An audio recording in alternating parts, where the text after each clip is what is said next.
Bismillahirrahmanirrahim. Assalamualaikum warahmatullahi wabarakatuh. Alhamdulillahi rabbil alamin. Wassalatu wassalamu ala nabiyyina Muhammadin wa ala alihi wa sahbihi ajmain. Amma ba'du. Kaum muslimin yang dirahmati Allah, di tengah masyarakat kita seringkali kata karomah disebut dengan berbagai kisah yang menakjubkan. Namun sayangnya tidak sedikit yang salah memahami makna sebenarnya dari karomah, hingga menjadikannya bahan untuk membenarkan kepercayaan khurafat dan bahkan menjerumuskan diri pada kesyirikan. Padahal memahami karomah dengan benar adalah bagian dari menjaga kemurnian tauhid kita kepada Allah Subhanahu wa Ta'ala. Secara istilah syariat, karomah adalah suatu kejadian luar biasa di luar kemampuan manusia biasa yang Allah berikan kepada hambanya yang saleh tanpa disertai dengan tantangan atau klaim kenabian.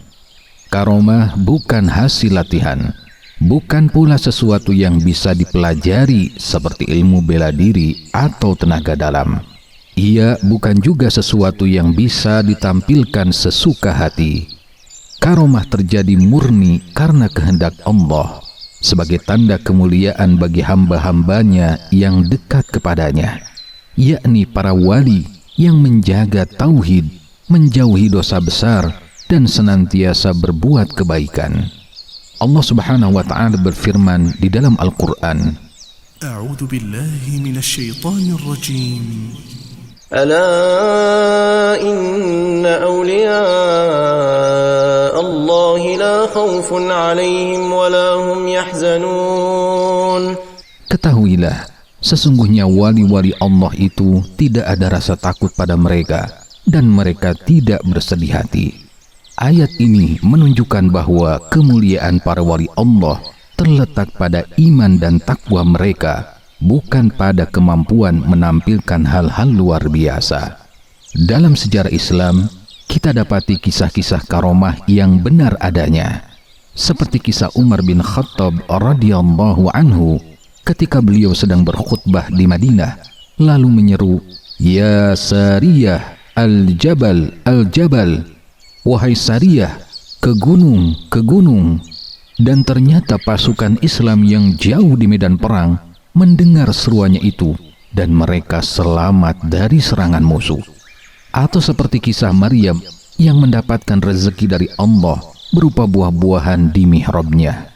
Sebagaimana firman Allah, setiap kali Zakaria masuk menemuinya di mihrab, dia mendapati makanan di sisinya. Quran Surat Ali Imran ayat 37. Semua ini menunjukkan bahwa karomah hanyalah pemberian Allah, bukan hasil usaha atau kemampuan manusia semata. Namun sayangnya banyak orang salah kaprah. Setiap kejadian aneh dan luar biasa langsung dianggap karomah. Padahal hampir semua hal semacam itu di masa ini adalah sihir, tipu daya setan, atau bahkan ilusi dan kebohongan manusia. Berapa banyak orang yang dianggap wali hanya karena bisa berjalan di atas air, kebal senjata, atau bisa menghilang.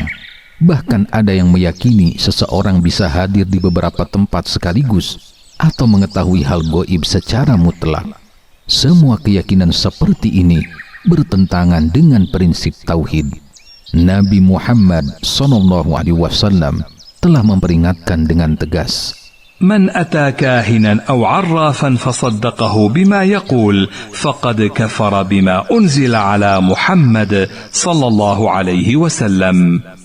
Barang siapa mendatangi tukang ramal atau dukun lalu membenarkan ucapannya, maka sungguh dia telah kafir terhadap apa yang diturunkan kepada Muhammad SAW. Hadis riwayat Ahmad dan Hakim. Hadis ini menunjukkan bahwa mempercayai hal gaib yang bukan dari Al-Quran dan Sunnah mengantarkan kepada kekufuran. Maka sikap yang benar bagi seorang muslim adalah, pertama, meyakini bahwa karomah itu benar adanya karena telah dijelaskan dalam Al-Quran dan hadis. Namun Keyakinan ini tidak boleh membuat kita mudah percaya pada setiap kisah luar biasa. Yang kedua, menilai seseorang bukan dari keanehan yang bisa dia lakukan, tetapi dari ketakwaannya, ketaatannya kepada Allah, dan kesesuaian amalnya dengan Al-Quran dan Sunnah. Jika seseorang memiliki akidah yang rusak, berbuat bid'ah, atau bahkan melakukan kesyirikan, maka kejadian luar biasa padanya bukanlah karomah, melainkan tipu daya setan. Dan yang ketiga, tidak menjadikan karomah sebagai tolok ukur kemuliaan, karena ukuran kemuliaan di sisi Allah adalah takwa. Allah Subhanahu wa Ta'ala berfirman, sesungguhnya yang paling mulia di antara kalian di sisi Allah adalah yang paling bertakwa. Quran Surat Al-Hujurat ayat 13. Mari kita luruskan pemahaman tentang karomah. Jangan sampai kita tertipu oleh kisah-kisah khurafat yang mengatasnamakan kewalian. Karomah sejati bukanlah pada keanehan, tapi pada ketaatan kepada Allah. Bukan pada kemampuan di luar nalar, tapi pada keikhlasan, kejujuran, dan keteguhan dalam tauhid. Semoga Allah menjaga hati kita agar tetap lurus di atas akidah yang benar, menjauhkan kita dari kesyirikan dan khurafat, serta menjadikan kita hamba-hambanya yang bertakwa dan diridhoi. Wallahu a'lam. Wassalamualaikum warahmatullahi wabarakatuh.